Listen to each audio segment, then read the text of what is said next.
David, JPP, Shaq, all those guys, and then offense, Leonard Fournette and those guys. Yeah, Leonard looks great. He's been working good. He should be back. Shaq and JPP should both be back. Levante, he'll be the one that's the closest, but he is starting to move around pretty good.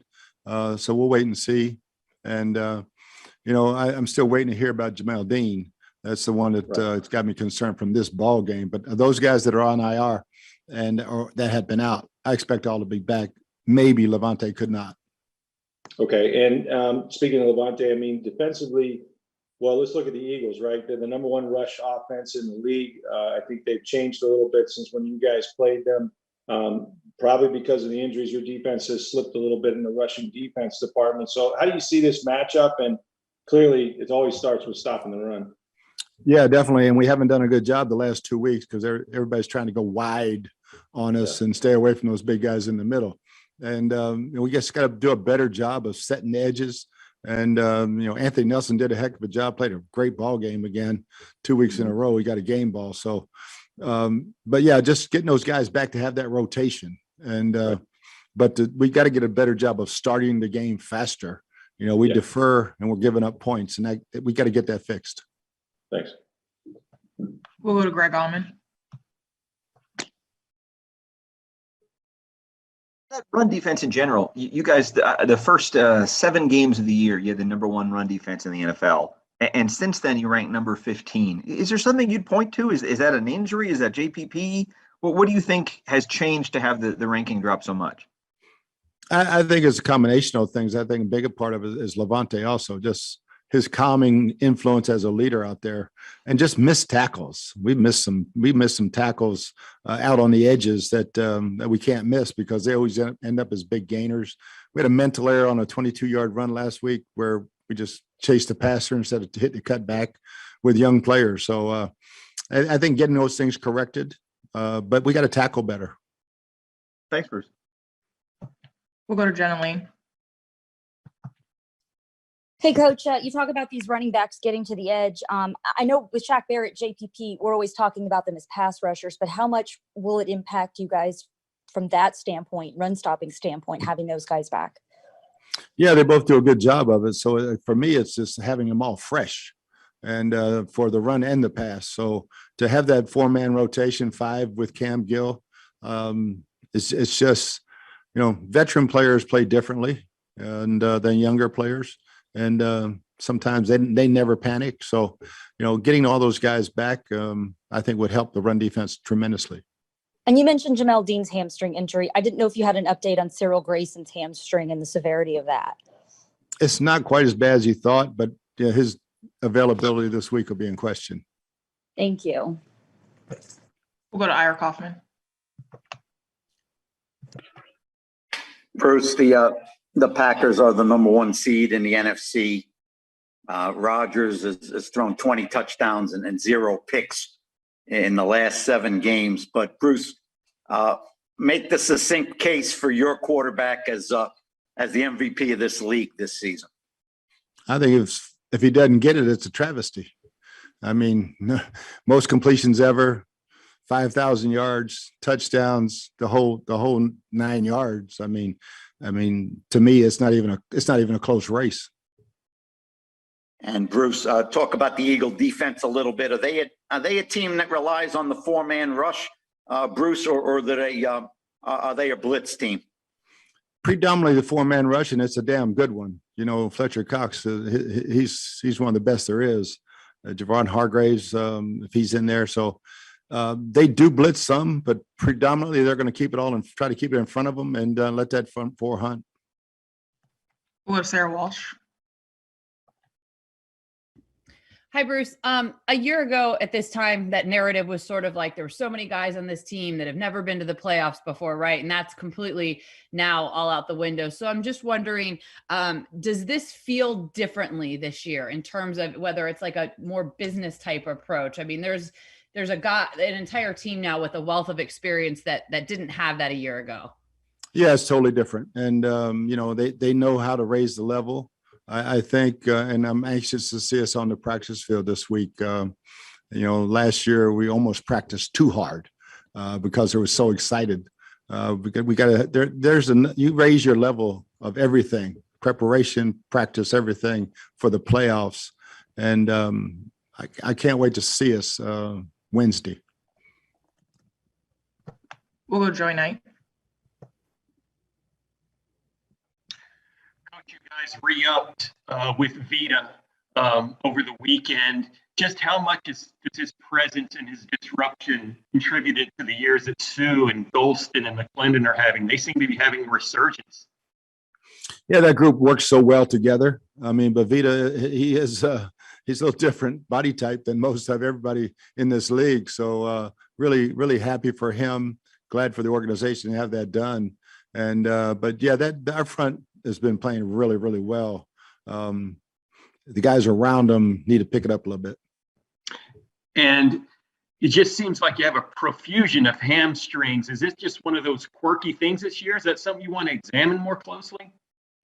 And we got one of the best sports science programs in the league. So that stuff just happens. I mean, Cyril's a track guy. He's warmed up and everything. And it just takes one little slip and you tweak it. So it's just one of those things.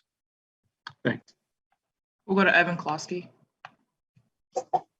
And Bruce, I'm just wondering what you remember about that Week 6 matchup against the Eagles, but more specifically, Jalen Hurts and the problems he presents as a runner as well as the passer. Yeah, I thought the first half, I thought we handled it really, really well. And then the second half, it was more the offense not staying on the field and giving them too many opportunities. But then they started popping some runs. He started making some plays with his legs. And, Sam Darnold hurt us a little bit with his legs. And Jalen's a lot faster. So he presents a lot of problems. He's thrown it well. Obviously, all the read options and the RPOs that they do, it's a different style offense. So it's gonna take a hell of a concerted effort on everybody being disciplined and tackle well. We'll go to Scott Reynolds. Bruce, Devin White's production over the last 3 games has been very unlike Devin White. 4 tackles against Carolina the first meeting, 2 against the Jets, 3 yesterday. What specifically do you attribute to him not having that double-digit tackle total that he's produced for most of his Bucs career? Just part of the way the game is being played, all that perimeter stuff. And, he's a sideline to sideline guy, but he's getting blocked sometimes. People are they accounting for him a little bit more, and he can play better. I think he'd be the first one to tell you, but and he might be pressing a little bit with Levante out. So we'll see. Okay. And then Devontae Smith, what type of progression have you seen from him in Philadelphia since the first time you played him? His production's really certainly gone through the roof. Yeah, he's a hell of a player. I mean, I loved him coming out, and they know how to use him, and I think they got a good rapport with Jalen. So that'll be a tough cover, because when you get so wound up in the running game, you cannot forget about him, or he'll strike quick on you. We'll go to Greg Allman. It's not surprising given their history together, but since Gronk has been back healthy, he's got the second most yards of any tight end in the NFL, top 10 at any position in the NFL. I just want to ask you how much Tom has been leaning on him in the absence of first Antonio and now Godwin, and how much that's helped you. I mean, whenever Gronk's in there, he's a focal point. So it really doesn't matter what other receivers are out there. It's how they play. And, they were giving him the middle of the field in this game. And, Tom just found him every time. So I don't anticipate that to happen all the time, but they were doing some really good blitzes into cover 2, but they weren't covering him down the middle. And if we picked up the blitzes, which we did, we're going to hurt him. So, I don't think having Chris or Antonio, we're feeding Gronk. No, just the way that's what the game is being played. And, and he's making the most of it. Bruce, your offensive line finished with the lowest sack percentage in the NFL, like 3.15%. It's also among the lowest that Brady's ever had in a season. Obviously we talked about a lot of this when 3 of them made the Pro Bowl, but just how crucial and underappreciated that's been in the offensive success you've had. Yeah, they're not underappreciated by me, that's for sure. And that's the one area, knock on wood, we've been staying healthy. And that's huge. We have Tom and we have the O-line. We got a chance. We'll go JP Peterson. Hey, Bruce, just looking at the way your offense played third quarter on in the Jets game, and then once they picked it up in this game, is there any sense that the distractions of last week have galvanized your team in a very real way, especially with so many different receivers? I think you had, 9 different receivers yesterday participating and getting involved?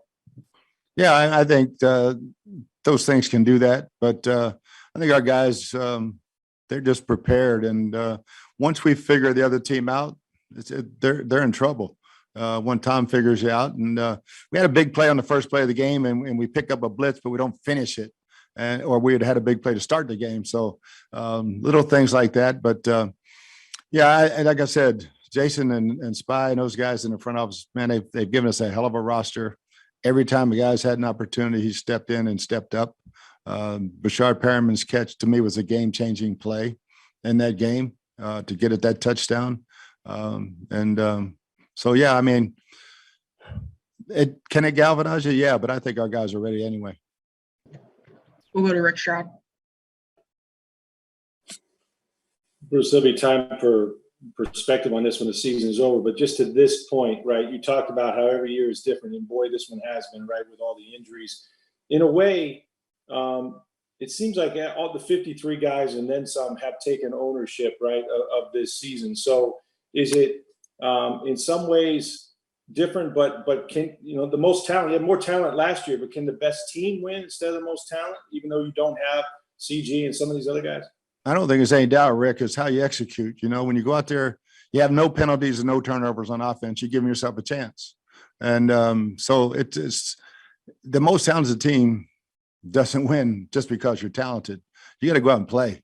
You got to make those plays. And, so, yeah, I'd really look forward to this week, and one game at a time, and it's a one-game season, and it's a hell of a lot of fun. We have time for 2 more. We'll finish with Ira Kaufman and then Jenna Lane. Bruce, tough time of the season for some of your peers. Bruce, Vic Fangio, Matt Nagy, Brian Flores.